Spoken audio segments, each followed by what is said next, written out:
Oh, and welcome to Tennis Volley Talk with Brian Danielson. Hey, this week I'm on the phone again talking to that he's been on before, and I've played tennis with him before, but he's been more or less a co-host and kind of talking about the major tournaments that has just happened, that has gone on, and my co-host that I usually have and like having, we can talk a lot of tennis too, is Rob Small. Rob, thank you for joining me on Tennis Volley Talk today. Hey, Brian, always grateful and happy to be here. Oh, yeah. Oh, it is. It is always. So anyway, I had a little bit of time, a little bit of a time off. I helped a friend move to Oklahoma, but I'm from Tulsa, where they moved to Broken Arrow, but Broken Arrow is kind of like a Anoka suburb to Minneapolis or whatever it is. But had a good time there. I forgot how I used to play in that stuff, and I forgot how hot it was there, because many days it was in the when I got up and went to go hit the tennis ball, it was already 83 out with about 70% humidity out there. So it was pretty warm already early morning. I believe it. And you've got heat mixed with humidity down there. The hottest heat I've ever felt was 2 years ago, right about this time in July. I went to Dallas, Texas. Mm-hmm. The hottest heat I've ever felt in my life. Oh, I know. It just is like, it just kind of traps you, and you just want to, like, how in the heck can I? Oh my gosh, it's hot here. And it just kind of blankets you, and it just really like swirls around, and like it just doesn't go anywhere. And no. I remember our thermometer said when I parked the car and we were on a blacktop, freshly paved blacktop parking lot, it said 117. And I'm like, I got to get out and feel this. And I felt it. And then the low that day, we went out for a steak dinner. And the low that night was, I think, got down to like 92. Oh yeah, and yeah. Watch out for the wind. Did it? Yeah, it was like having an oven open. Yeah, and like a fan next to it that's just blowing hot air. And even with that, the wind chill factor got it down to 89 or something like that, right? A little chilly. Yeah, a little bit brisk then. Yes. I think every Minnesotan should go down to like Texas, Oklahoma, and feel the heat. Yeah. And I think every Texan in Oklahoma, they should have to come up here and feel our like January, February. Oh yeah. I know. I just kind of do an even trade there too. So. Yeah, I think we would respect each other even just a little bit more. A little bit more. To different, how hard the weather is and what we have to go through, and to play tennis in that, I don't care who you are. I mean, that's tough. That is. And I came back here and I played a match last Sunday, and it was like hot, and it's a different kind of hot to me though, because the hot and humid I was doing okay in, but when I came here, it's a different kind of it's humid and it's hot, but it just kind of felt a little different to me coming here, but it was still oppressively pretty hot out here too. Oh, absolutely, yes. And it was just like craziness, but I did have a good time. I ended up playing with a good friend of mine that I've played with for it, and we kind of figured it out that we've been playing together for 58 years. Wow. And he's 80 now, and he doesn't get around the court as much as he used to, because he took a fall and hurt his shoulder and had a knee replacement and stuff. But yeah, it was still good, because we'd play a couple of games and we'd go sit down and reminisce and talk. And it was really good talking about the old times with some of the guys that we grew up playing tennis with. And then along the way, I did one of my podcasts from one of the local tennis courts there in Tulsa, which really kind of is a main hub now. And it's called Case Tennis Center, which is in LaFortune Park.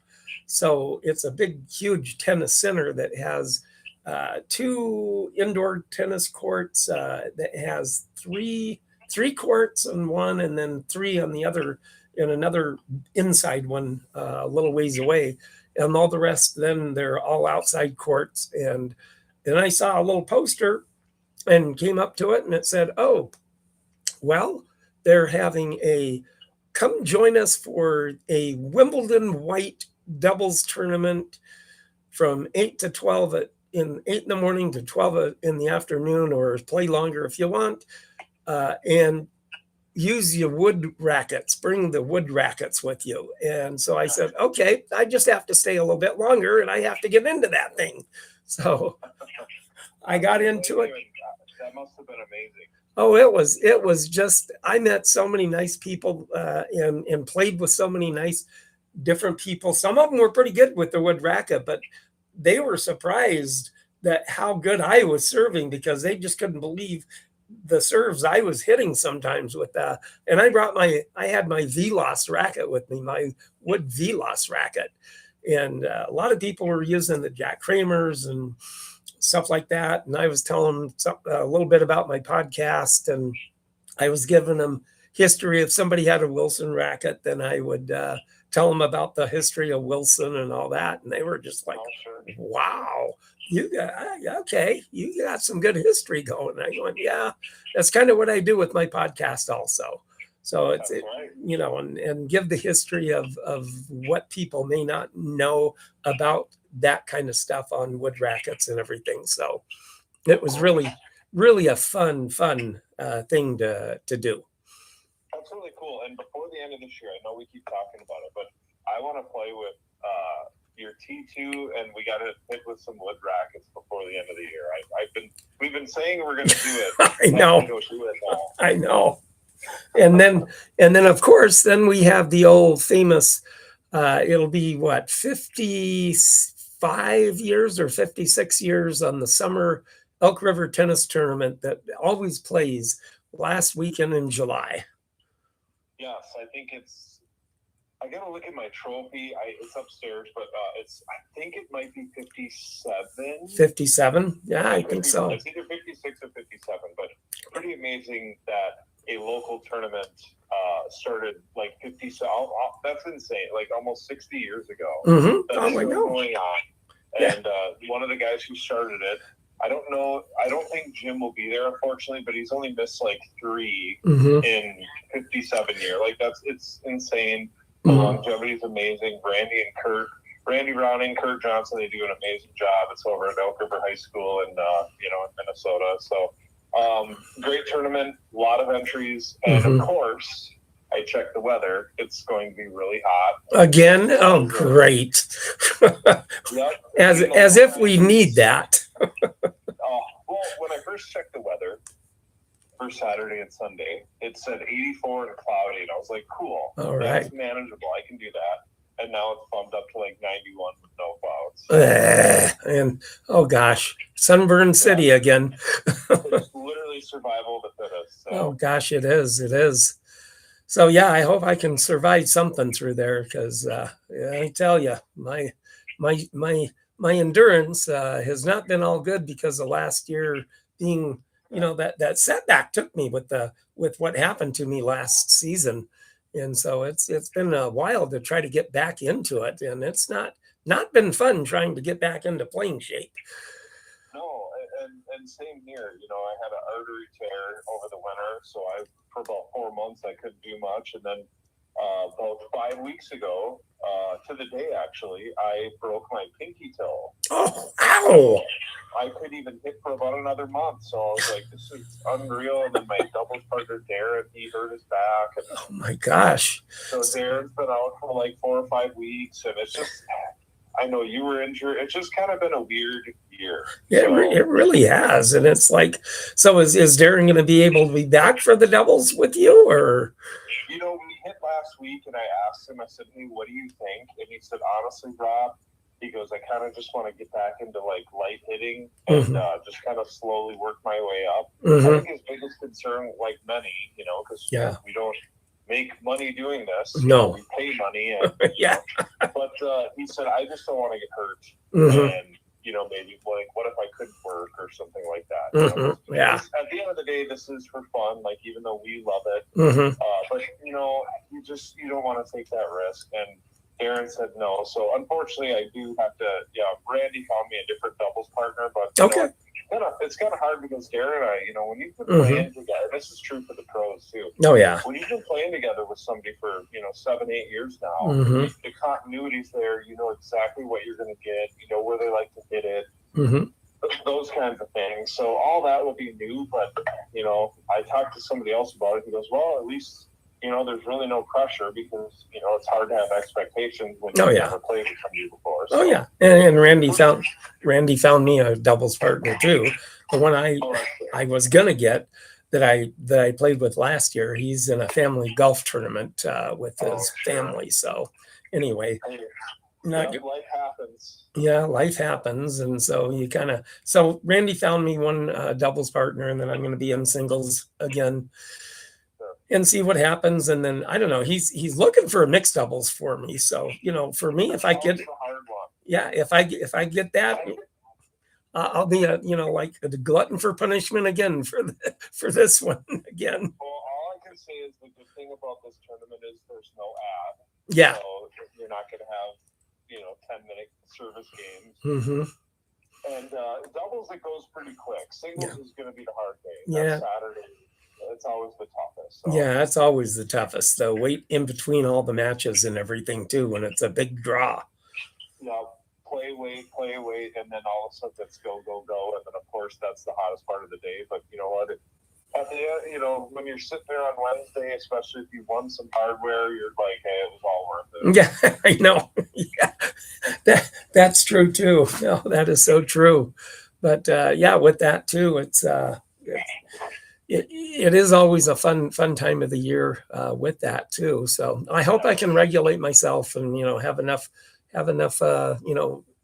like bananas and apples and stuff like that, so I can make it through the day. I would tell everybody, and I always say it's like Thursday, Friday, start hydrating. Your body's ready to go, and I've been kind of trying to hit during when it's hot out as well as much as I can because I want to get used to it. And I know that's what Wimbledon Sinner actually started doing. They said, "What did you do to try to?" Because he's retired from a couple matches. His 5-set record is not very good. And they said, what have you been doing? And he said, hitting longer during peak hours, meaning when the sun's its hottest. So I think that, when you're out there doing it, I don't know if your body ever really acclimates to it, but at least maybe it can a little bit. Oh, sure. Stabilize yourself. So. Oh yeah, and I've also been, whenever I've talked to some of the people I've been talking to, I always promote Minneapolis with our 2 free clay tennis courts, green clay tennis courts. So, and I always put out an invite with who I've invited. I've invited Brian Gottfried to come hit. I've invited Dick Stockton. I've invited some of those guys that I've talked to, and they said, well, I said, hey, the court's open. Let's go out and hit whenever you get here or whatever. And they said, all right, let's do it. Yeah, I mean, it's pretty rare that, because most clay courts, there might be some in Florida and wherever else. I don't know because I go down there, but I don't live down there. But to have 4 clay courts as of now, and who knows, they might do this at a couple more spots, but 4 total clay-free courts in Minnesota, all you got to do is maybe the worst thing about them is you might have to wait. Yeah, might have to wait a little bit. Yeah. And so they did get. They're amazing to hit on. I'm going to hit on them after this upcoming tournament because I don't like to really play on clay much because of the footing. Yeah. Yeah. It's just slightly different. I don't like to do that. But after that, oh yeah. So they got the other 2 built then, right? Yeah, the other 2 are built. They're in, I think it's Minnehaha. I think they're by Minnehaha Creek. Oh, okay. Okay. If anyone was curious, they can look them up. But obviously, the ones for us they're right on the border of Edina and Minneapolis. Yeah. Yeah. So, yeah. Absolutely. Not from Michael Lynn's tennis shop because after I hit with my hitting partner Debbie, I went right to Michael Lynn's and it was about 13 minutes away, so it wasn't far at all. I got my rackets restrung and all that. So. So yeah, and that kind of makes it nice too because but the Minnehaha, I'm gonna have to take a look at that and get over there, and for sure. So yeah, maybe you and I should find a time after and go head over there instead. Yeah, August or September, we'll definitely do it. Oh, absolutely.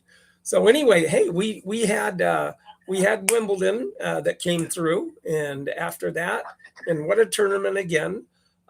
You had the likes of you had Zverev, and then you had Sinner, and Zverev coming right off the French Open, and he was full of momentum, and he made it all the way to the final along with Sinner. Of course, everybody was thinking Sinner and Djokovic maybe, but Djokovic was in the semis, I think it was, or yeah. Yeah, unfortunately, they got set up on the same side of the draw. Obviously, no Alcaraz there. I think disappointing to the fans because we miss him. He's young, he's full of energy, and he's such a great player. And I don't mean to knock Zverev. I really like Zverev and how well he's been playing, but he definitely had the easier draw. On that side of the bracket. Oh, he did. And unfortunately, we'll get into it, I'm sure. But Sinner obviously prevailing, but he had a much tougher semifinal. But he was ready to go this time, and right now he's the king of the grass. Oh yeah, that's true. And in the finals there, of course, then Zverev did in the quarters. I think it was finally he got the monkey off of his back against Taylor Fritz, and he beat Taylor Fritz to get into the final. That was like his Everest. For whatever reason, and it needs to be studied because I think Zverev is a better player than Fritz overall. Oh yeah, he has as big of a game. Yes, and they're both tall guys. But I think Zverev has bigger weapons. Fritz is probably a little more consistent when he's really healthy. Yes, especially on grass. But I think Zverev's weapons are more powerful. And finally, when they played, I'm like, ooh, I want to see this because I think Zverev needs this because he got the monkey off his back and won his first Grand Slam title. He hadn't even been past the round of 16 at Wimbledon. Yeah. So not only did he do that, he got all the way to the final and played really well for the first two sets. But then beating Fritz to get there, I remember when he told his team it's been an amazing 2 months. You know what? It's probably been the best 2 months of his tennis life. Oh, yeah, absolutely. And beating Fritz 6-4, 6-4, 6-2, 3 straight.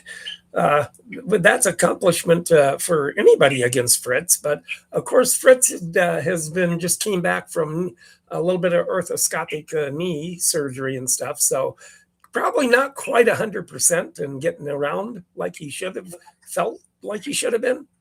Right. And you could tell, I think towards the end of the second set and beginning of the first set, I think he kind of would grab at his knee a little bit.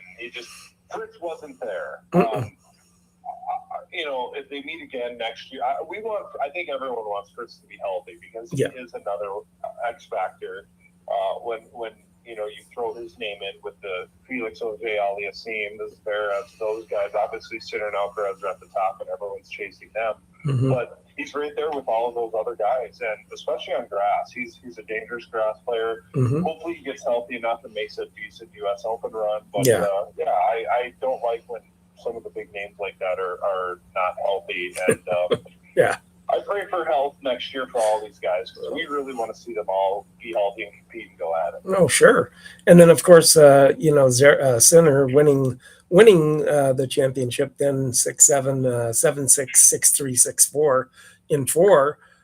Still, Zverev at least winning a set and, kept it going fairly close in the first 2 sets. Yeah, he came out firing. It looked like kind of a different Zverev than the way he's attacked Jannik in the past. And I think now that's 10 wins in a row for Sinner over Zverev. Yeah. So that's another monkey he's going to have to get off his back eventually. But it felt good. It looked, like Zverev was kind of playing loose. Like, hey, I'm playing with house money. I have nothing to lose here. Let's go. And I wish he would have started a little better in that second set tiebreaker. He just got down 4-love, and against Sinner in a tiebreaker, that's kind of the kiss of death right there. Oh, yeah. All that far behind. But, that's true. That's true. Made a little bit of a comeback, but, and then Zverev over. I think And then the body language too, I think a little bit as Zverev dropped after losing that second set. Yeah. Had he won, I think you would have saw more excitement, more like, like he would have been fully alive in his body language and fired away. But unfortunately, I think it was maybe mentally and I'm sure physically too. I mean, he's played a lot more tennis than Sinner has over the last couple months. Yeah. And Sinner didn't play in a grass court tournament, and he got, obviously the early exit at the French. So he's been hitting a lot. I guarantee that, but that's totally different than playing matches, and that's probably the most Zverev has played in probably 2 months. Oh yeah, a 2-month time frame in his whole career. Oh, absolutely. But yeah, but Sinner is Sinner, and he got that second set. He kept looking at his spots. He kept fist pumping. He stayed consistent. His first serve was really well. I still think his second serve is his bugaboo, and I think when a guy like Alcaraz does come back, they're going to exploit that. All right. But other than that, Sinner doesn't really have any holes in his game. He returns well. He serves well. His first serve and his ground stroke is a ground stroking machine. So well, I also just got a message from Underlying, which actually was. After I had hit with a friend of mine, I went to one of the other courts that I had played on and hit with, and I saw a young kid hitting the ball, a lefty. So I hit with him for another hour maybe. And so a shout out to him for saying, having a comment on the podcast today. Oh, right on. Yeah. Awesome. So that's really good. He's waved to you. Shout out to you there, Underlying. Thank you for getting back to us and watching the podcast as it's going on. So thank you very much. And he was a very good little player too. I believe it. And being a lefty, it's going to help him out big time. Oh, it will. It definitely will. So, and like I said, after I played for about an hour, maybe a little over an hour and a half, then I went out for another with him. And it was hitting some good strokes and getting some stuff in. So it was really some good hitting between us two. So that was fun too. Oh, that's awesome! Always a good time. And that was down in Oklahoma. Yeah, it was down right in one of the courts I used to play at as a youngster with all the old guys that I played with. Sure. And it was that one of the courts that had. It was like cement with yellow lines. No, that was not actually. It was just one of the regular painted courts that had been a disarray about 5 years ago when I was there, but now they've resurfaced it. Still a little bit kind of has some weeds growing up in it because it's an older neighborhood court, but still it was pretty good because the surface was decent. So it was fun. I love hearing older courts being resurfaced and like revitalized. So I think forgotten about the band. I know, and I went to a couple of them and they were resurfaced. So it was really fun too. And then, of course, then what we have also, we have in the women's side, a couple of new people that were in the Wimbledon final from both Czech players. Linda Noskova and Caroline Muchova. And I thought for sure that Muchova, because she just has such a good fluid game, but Noskova must have just had more of a power game or something, because she won in 3, 6-2, 5-7, 6-3. But of course, that second set, Muchova was down 2-5 and came back because I think Noskova got a little nervous. Yeah, you always want to gauge like the young players on when they're up like that. How are they going to finish? Are they going to finish strong? Do they get a little nervous? And I've been there before. I'm not saying at that level of winning a Wimbledon, but like you're so close. It's like, because sometimes it goes one of two ways. I think either you get really tight and really tense and nervous and go, oh my gosh, I'm so close. I'm about to achieve my dream. Yeah. And it's not like this is her 5th one. This is her first ever major. And being at Wimbledon with the royal box behind, that it all adds up. It does. And, or you're in such a zone, you just zone everything out and keep going, whether you're a young player or not. We saw it with Maria Sharapova, 17 years old, taking out Serena. And that was prime Serena too. Yeah. So, you just wonder, like a young Federer. But I think when Federer won it in 03, when he was so young, and he was 21 maybe, it wasn't like a Sampras or a big name legend that he had to take out. So I think that helped out a lot. And I think that you could kind of tell it got to her. She got a little tight, but then she loosened back up and thought, oh, this is what I do for a living. I play tennis. Yeah. I think it did help that it was another countrywoman that she's kind of, she's really familiar with. Oh, sure. It wasn't Swiatek. It wasn't Sabalenka. It wasn't, Coco Gauff even. Maybe somebody that could really, take advantage of, seeing her tighten up just a little bit, ever so slightly. Oh, yeah. But, I think that's pretty cool, and I love how afterwards Noskova's like, we used to be friends. Yeah, we used to be friends. Yeah. We use that, my former friend. Yeah, my former friend now. And that's some good, and both of them are such nice people. And Carolina is just, I hear, is just a sweetheart on the tour with everybody. Oh, I can see it in their personalities, and they both seem like sweet ladies. And I wish them good luck, because I like, with the women, nobody picked either one of them getting to the final. So that's what's really cool about this sport. I think for the men, it's like, well, Sinner's going to win. There's only a handful of names that are going to actually win it. And for the women, though, it's just kind of a wild card right now, especially with Sabalenka and Swiatek not being as consistent as, they have been in the past. And, these ladies got through and showed what they could do. Yeah, and that's really something too, with that. But then also, we just have some other tournaments that kind of came through last week, which we actually have Gstaad, Switzerland, of all things, and then we had Stefanos Tsitsipas, and then Rafael Colagun. And Tsitsipas actually won the tournament last week, and first time in 12 or 14 months that he actually won something. I think that's huge. It is. Was that a 250 or 500? That was a 250, I believe. Okay, so a smaller tournament, but still, I think that's big for Tsitsipas. It's almost like going back. He probably wouldn't have done it if he's in the top 5. Yeah, no. I don't think that's a tournament he probably plays if he's in the top 5. However, by the way, very cool, Roy Emerson Arena. Yeah. That's pretty sweet. It is. The original, the bar that everyone was chasing was Roy Emerson's record, which was broken by Sampras, and then, of course, that's been broken 3 times right now. But yeah, I think it's huge for Tsitsipas.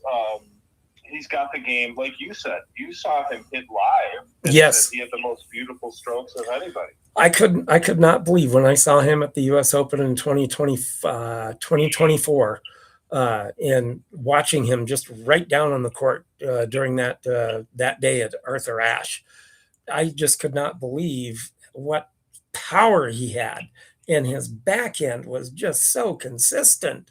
And it was just from there, it just kind of like, where did that go? It just couldn't get over the hump or something. But I hear that he now has a new coach, and then he also has a new girlfriend. So, with all of that, who knows? Just kind of looking a little bit better upwards, I guess. Yeah, and he beat Rinderknecht. He's a pretty solid player. He's been playing really well. Other than that, it's Shevchenko and how do you say that Belgian guy's name? Colagon. I don't know much about him, but I think it's huge when you see a player who's obviously very talented, like Tsitsipas is. His strokes are gorgeous. He's been to the finals of the Australian Open 2023. French Open, of course, losing to Djokovic because he's the GOAT. But, you see a player like that, and you say, "Man, what's happened to his game?" I think it's winning a tournament like this. Yeah, it's just a little confidence builder. Mm-hmm. It's almost like going back to qualifiers. Yeah. Oh, yeah. It's almost like, let me just crush through this qualifier quick. Oh, yeah. And then go on, and who knows? Like, maybe that's just the start of his summer, and we'll see him elevate from there. And I like when I got mixed feelings about Stefanos, just because he kind of, I don't like the whining. I don't like that he hit his dad with his racket one time on accident, but it was still because he threw a tantrum. But I just don't like some of the antics of him. But then you see him play, and you're like, man, this guy is really fun to watch. He is good to watch. He is to a top 10, top 15 player, and push these other guys. I want to see Sinner push. I want to see Alcaraz push. And he won in 3. It was 6-4, 6-7, 6-3. So that was pretty good match too. And then we also had Bustad in Sweden, and then we had Andre Rublev and beat Luciano Berardi. All these names here, Duardi, something like that. I mean, I'm trying to pronounce them, but it's kind of tough. I don't know how those announcers do it. Yeah, the fun Italian names and whatever sometimes that you get. Yeah, and Rublev 1 and 2. The hardest ones are the Greek names. Oh, yeah. They're really long.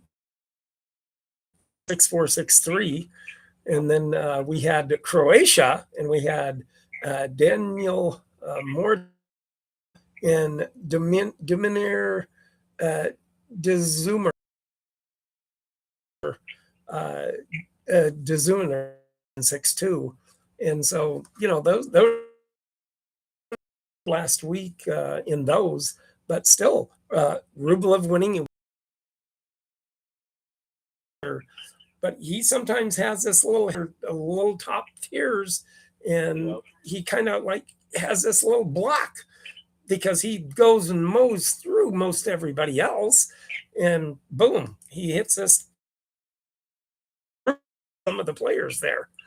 Yeah, I was watching him play, I think last year or 2 years ago at Cincinnati, and he was playing so well. Then he got to a pivotal point in the match, and it's almost like he completely self-destructed on his serve. So I believe that for him, it's mostly. And he has the game. He can hit with literally anyone, even Sinner. But it's kind of like the Zverev. It was like something with him, and it's like, maybe he plays a little too tight. And I remember Zverev actually hit with Nadal, and Nadal told him, "You have a game. You just have to be brave. Yeah, you have to be brave on certain biggest." And that's the difference between Alcaraz and Sinner and those guys. They are brave on the biggest points. They go for it. They don't fear anything. And that's why Sampras he didn't fear any shot. True. And it's hard to teach. That kind of has to be within you, over time or get-go. But yeah, Rublev can hit with anybody. And Zamir, I swear, I've seen his name for 80 years now. He always seems to be consistent on tour. And I'm glad he did well in the as well. Yeah, everybody, if you like this, subscribe, and comment for the podcast or for the YouTube for my tennis channel, Tennis Volley Talk. Now, you podcasters out there, you're gonna hear about the racket of the week coming up pretty soon. So subscribe, and comment. And if you want to take a look at the racket later on, go to my tennis channel, Tennis Volley Talk. But another one that I was thinking of that I'm mentioning with kind of getting back into form and who did this, that actually really did have a good Wimbledon, which I really think he should have won the match that he lost in, but was Gregor Dimitrov, that went to Ireland on a grass court and went to a qualifying tournament just to get in shape. And to get into Wimbledon and to get and play and get into shape that way at a qualifying Ireland tournament, and he won that tournament. But he's coming back from the quad injury that he had from a year ago, and arm right in the pec area, the pec muscle. Unfortunately, on the serve, he was up 2 sets to love against Sinner, and then he hit a beautiful serve to make it 2-all in the third. and unfortunately he felt something right away and kind of went down. And very good break for Sinner, but you know. Yeah, Dimitrov is another guy, especially on grass. To watch him. Oh, he is, and he's still playing such great tennis, even and he's getting in the older age now, like 30 plus, 32, 3, 4, 5 in that area. Right, and I saw him. I was at Applebee's actually watching him when he played not the qualifier, but the one after that. He played against Davidovich Fokina. That's not a guy you want to play when you're trying to get back. No. Fokina took him out, and it was actually very convincingly. But then he made a decent, you know, he looked pretty good at Wimbledon as well. Let's see here. I'm just pulling that up. Yeah, he lost to Ferry, who had that miracle run. By the way, that was probably the best story of the tournament. A guy who had never been past the second round in Yes. And then he makes it all the way to the semifinals. Yeah, and a guy that just grew up and lived right down a few blocks from Wimbledon. How cool would that be? Like, because we're from Minnesota here. Yeah. How cool would that be if, like, you know, like 10 minutes down the road, I get to play like you know, say I was from Queens, New York or something. Yeah. And I get to play right there and make it all the way to the sun. Oh, I know. That's amazing in itself to be able to do that. And then with that too, you know, we do have coming up this, we have Hamburg, and then we have, let's see what else is coming up. And then we also have then Toronto, the trade-off in Canada with the men's and women's coming up. Of course, that's kind of going to be leading up to the U.S. Open. Now, I've been torn with this to either try to go back with U.S. Open for a third year, or maybe not go this year and kind of save everything and maybe do the bucket list to either like the French Open for 2027 or something. I'm just really torn right now, because even though I kind of know the U.S. Open landscape in New York, but then again, getting into Manhattan and going through all that stuff, I guess I just got to stay away from Times Square, I guess. I don't know. With all the stuff going on. Personally, I would say this. Because you've already done the U.S. Open at least twice, right? Yep. Have you been there more than that, or just those 2 times? Just those 2 times. Okay. See, I would like one day to go to all 4 of the majors. Yeah. That would be my bucket list. And, you know, are you 70, Brian? I am. I would say this. You might have 30 years left. You might have 30 months left. Who knows? Who knows? Yeah. Who knows? You know, I got to keep doing the podcast. So I got to keep doing that. Exactly.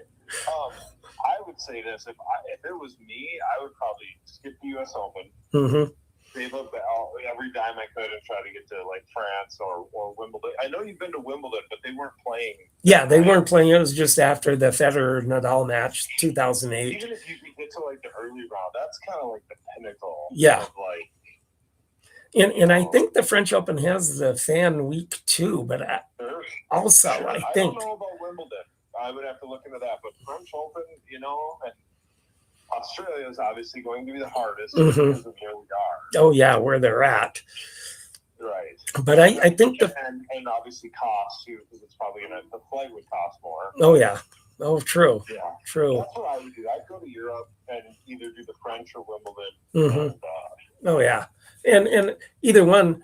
Because there's a lot, ways to get into it. You got to get, spend the night in the queue waiting to get into the courts at Wimbledon and to watch Wimbledon and stuff like that. But there again, they kind of have it set up where all the courts that are like courts that are really kind of intimate courts together, you can watch these players play really up close too. Yeah, that'd be really cool. Like I said, Australian Open, I'm 42, so on my 50th, that would be kind of my 50th birthday present. Like, I want to be in Australia. That's it. But Wimbledon and obviously the French, like, I want to hit them all out. I've been to the U.S. Open, but again, kind of like you did. I went there when they weren't playing. So, but definitely bucket list items eventually. Yeah, and I think I've been doing so much stuff here in order to try to make that U.S. Open. Just not sure. It's just kind of like, yeah, I'll probably do that, and then I think really the one that would really be kind of a good one. I think really the French Open would be a good one to go to. I think so too. And you know what? I would bring your your camera stuff along, and I would vlog everything. Oh yeah, oh yeah. I would vlog it. I would upload it. I'd maybe do some lives at the French. Mm-hmm. Oh, cool. Maybe you get to see some players. Maybe it'd be really cool. Mm-hmm. Yeah, and I think that'd be the journey. I would vlog everything from like getting on the airplane to because have you ever been to France? I've not been to France, but just been to London and then Ireland and Wales and stuff like that. Well, if I were you, I would vlog everything. Mm-hmm. I would just do a whole journey of it, and I think that would be really cool for us to see on your because I know it's a podcast, but I think that'd be the one thing you haven't done is it'd be cool to vlog your journey to a country you've never been to across the pond, and then to see the French Open and yeah. And next year it'll be cool because hopefully like Alcaraz and all those guys, like nobody will be injured. Hopefully they'll all be there. Oh, absolutely, absolutely. So yeah, it might be a better choice at it, and just kind of save, scrimp and save, and yeah. And Manhattan's amazing. Like Queens is amazing, but it's not going anywhere. No, it'll still be there. And another thing too, Jeremy Thompson, he's a really good 5.0 player. Yes, he's had some injuries, but when he's playing at the tournament, he's always in the finals. So he told me, if I were you, Rob, he goes, the U.S. Open's really cool, and that fan thing that they do. Yep. Before, what do they call it? The fan appreciation week. Yes. Yeah. He goes, if I were you, I would go to Cincinnati. Mm-hmm. For their tournament, because he goes, it's all the same top players, but he goes, you even get like a closer view of them and have better access to some of those players. Oh, sure. Yeah, and that does make sense too. And that, like, well, I don't know, not this year. I don't think I've. No. I would save up the money and go to France, but maybe in a couple of years, maybe especially if I can go to the men's final in Cincinnati for like a third of the price of the U.S. Open, absolutely. Oh, absolutely. Yeah, for sure. And, I wanted to say one thing about Grigor Dimitrov, because I know we talked about him. And here's what he did at the, because like you said, he went to the qualifying, then unfortunately he lost at Mallorca, which, by the way, I'm sure Nadal had a hand in that. Oh, yeah. That's where he's from. I see here, there's that qualifier. And he lost. No, that was the quarterfinal. Yeah, that's Challenger. He actually lost in the quarters. Oh, he did? Okay, I thought he won it. Yeah, but here's what he did at Wimbledon. He beat Jakub Menchik. Menchik's been playing awesome. He's I think he's ranked around 15 in the world. Huge serve. At the French Open. Then he beat Berrettini, who's been playing amazing, and he's a former Wimbledon finalist. He beat Menchik in 4, he beat Berrettini in 5, and then he lost to Ferry in 5, 10-7 in the final 5th set breaker. Yeah. So for a guy who's coming back, he did pretty dang well against some of the biggest names. Oh, he did. And I just my last interview, I interviewed Roscoe Tanner. Well, that's awesome. I have not seen that one yet. Yes. And it was so awesome because he is such a great guy to talk to. And I was talking to him and telling him about my friend and I had spent the night at my friend's house. We got up for that first breakfast at Wimbledon when he played Borg in the 5 sets. Yes. And it was just an amazing. And he told me a little story that why Wimbledon was delayed that 10 minutes that day is because Wimbledon, when you start at 2, you're supposed to start at 2 promptly. Right. But NBC didn't realize that, and they were having to try to get it delayed and Wimbledon wasn't given an inch. So Roscoe's manager came in and goes, "Hey, Roscoe, can you delay it just a little bit? Maybe 10 minutes, just NBC, the major networks having a little trouble butting heads with the Wimbledon authorities and stuff." So he told me the little story of how the guy goes, Mr. Tanner, it's ready, let's go. And he goes, well, I gotta go to the bathroom. So he went into and he just sat down in there and waited, looked at his clock for 10 minutes, and then said, okay, I'm ready. And that's why it was delayed for 10 minutes. He held up the entire men's final. Yeah.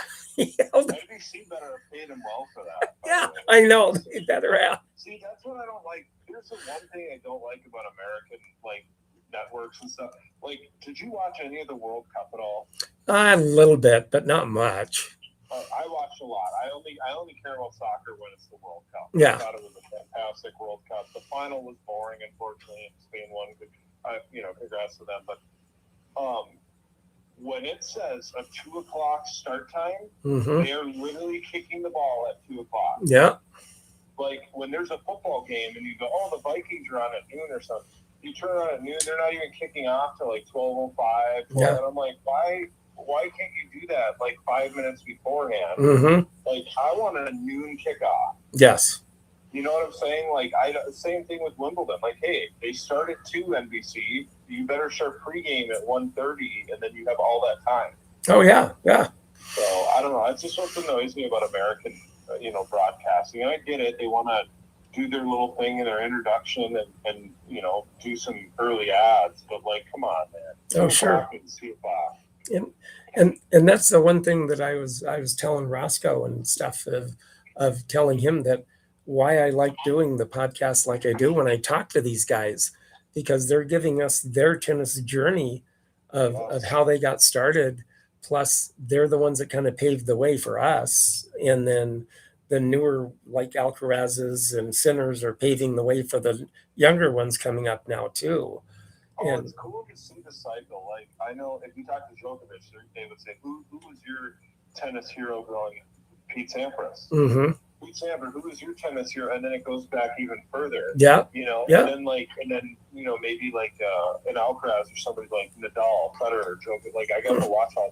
And then some young kid right now, like say you're a junior playing right now, maybe you're idling, your game after an Alcaraz, which is tough to do, but you can still try, or a Sinner, or so, and it's just cool how the cycle keeps going. It is, and someone like Roscoe Tanner, yes, who got to the Wimbledon final and played Borg of all people. Yeah, and he took him to 5 sets. Like that's really cool. Yeah, and Roscoe was saying that he actually worked on his serve in college and stuff, but to have with the older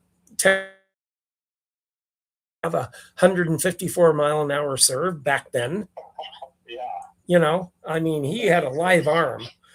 It's insane now, but let alone back then with a smaller racket head like you talked about, and nobody was seeing that. Yeah. And it was amazing because he said that the guy, the college guy that he was working with the serve, he goes, okay, you're not going to win matches with just this one serve that you have so much. So what you have to do is start working on a serve that, you can try to go for a good hard one every once in a while and get that 154 in there, but go for a good first and second serve so you can get yourself into the net to serve and volley. And he worked on a serve and volley in college too, and that's what got him, because then not only did he not try to kill everybody with the serve, he just got it in a good serve and hard enough where it allowed him to get in to do a good serve and volley. Oh, 100, yeah, absolutely. And for the time period, that probably worked out, very well for him. And he said like 2 months, 3 months later, he played Borg again, used the same strategy that he had in Wimbledon, and he beat him. Oh, you wish you would have just swapped those ones out. That's true. But it was such a fun thing to talk to Roscoe and be able to do that. But I'm just amazed. I'm just so happy and amazed that I've gotten the people that I have had. And, and I was talking to one of the Charlie Ellens that used to play on the tour and kind of a journeyman guy on the tour. And it was like, with that, I was talking to him and I said, well, once I got the first one, guy that I talked to, I just had to keep going and try to get more and more. So that's why I keep trying to strive to get to the people that I've gotten and get these emails and get the phone numbers that I can get these interviews with these guys. Yeah, I think that's for the guests you've had on, for just you behind the scenes and, you know, not stop working. I think it's been amazing. The people who, I mean, you've had Stan Smith, you've had, you know, so many guys that have either won major titles or the Jensen, you know, both of them. Yeah. Were fantastic interviews, and Roscoe Tanner and guys like that. It's been really cool to see, and who knows where it could lead. So hard work, you know, pays off. And I'm sure it's been a dream of yours to like talk to these guys. Yeah, and it's amazing because I do have a possible insight with the back in the early 70s, late 60s, 70s, the Flying Dutchman Tom Ocker, and that's a possibility that's in the cultivation right now. So, you know, that could come to fruition. Hey, keep working, Brian. You just never know. You never know. I got to keep working it. So, how cool though! You started off as, you know, having just local guys on, and then now you've had people like Stan Smith on your podcast. Johan Creek that won 2 Australian Opens. Yes, you know. And what a plethora of history that he was able to give me, and what a great interview that was. He was so fun to talk to. Yes. And it was just fun all the way around, all together. But you know, like I said, the Jensen brothers were awesome. They were.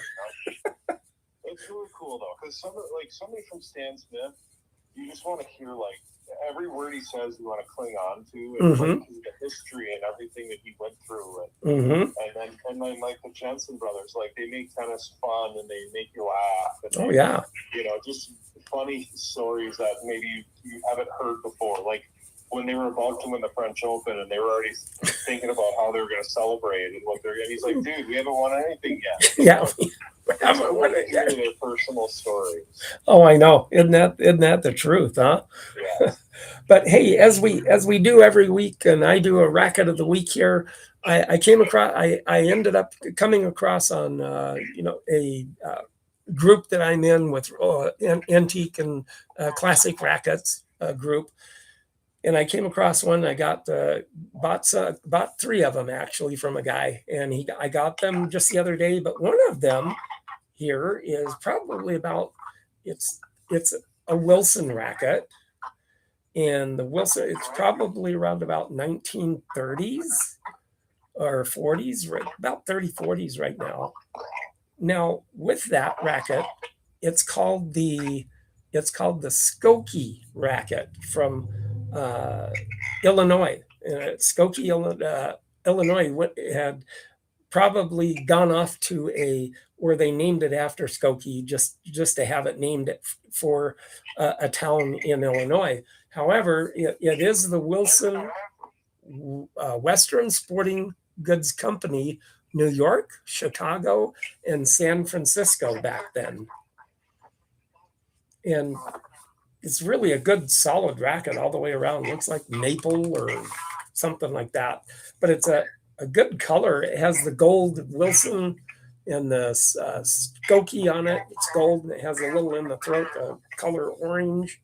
So it's really a pretty good racket. It's not strung, but it's probably around, like I said, 1930s or in that area, 20s, 30s. And it's still a very good racket all the way around. Yeah, looks good.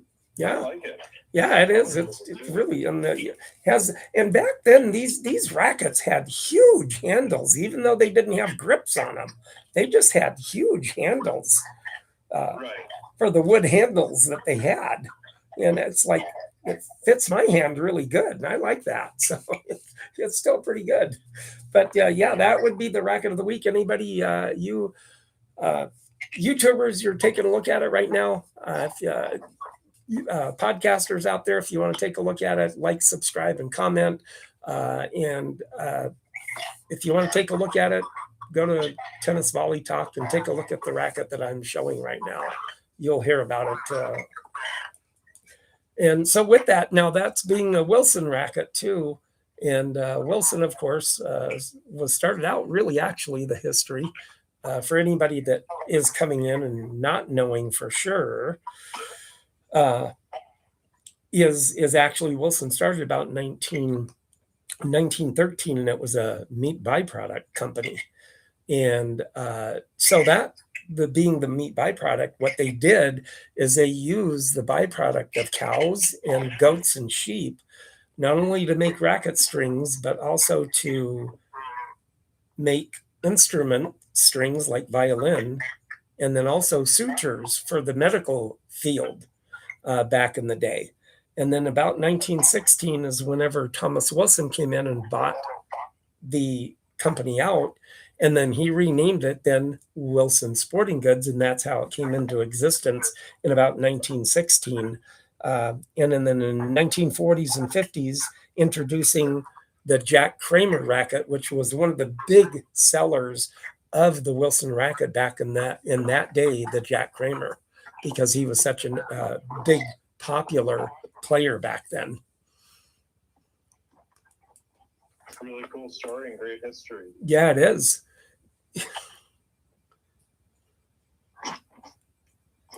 That's awesome. Do you keep track of how many rackets you've kind of gone through for Racket of the Week? Oh yeah. As if anybody takes a look at the rackets in the background, you'll see a little white thing on the bottom of the racket. That's each of the episodes I've done. First episode, second episode, and all the way through. Nice. Yeah, it is. Awesome. It makes it really nice. That's cool. So do you remember where you left off? Yeah, I remember where I left off, and I just keep adding to it, keep putting the stickers to it. And I, with each episode I do put the racket of the week down as far as, what I'm going to be talking about. So then I can go back and then put the little sticker on it and then hang it up on the rack that I have. And I got another one from RS8247. And thanks for watching. Underline, tell us what you want us to talk about. Well, I don't know. What do you want to talk about? Comment on whatever you want me to talk about, because I like doing what I'm doing and doing these interviews with the former pros, and even with the co-host talking about the major tournaments of what we do. So it's always a pleasure having my co-host Rob on anyway, because we can get into it pretty good. Absolutely. And that's the fun part about it is talking about that. So it's always a fun thing to be able to have him on with me to talk what we do in tennis. And then also this coming weekend, I'm going to be seeing him, and we'll see what happens in our famous tournament that we have each year. Yeah, absolutely. It's always a fun time, and we'll have to come back and talk about the Toronto/Montreal, and then obviously Cincy, and then we'll do our U.S. Open preview. Yeah, we'll do a U.S. Open preview, and we'll certainly get going with that. And then in the meantime, I'll hopefully have a couple of people that I might have in the works to talk to. Even next week, I got one coming up, so that'll be pretty good, and it'll be fun. So, Rob, thank you again for joining me on Tennis Volley Talk again. And it's always a pleasure to be able to talk to you and get to know your tennis insight, and along with mine, and work it out really well together. Absolutely, Brian. Always great to be here, especially talking about some of the Grand Slams and exciting things that past guests. So it's always great to come on. All right. Well, thank you very much, and we'll see. Good. I'll see you this weekend. All right. Take care. Bye-bye.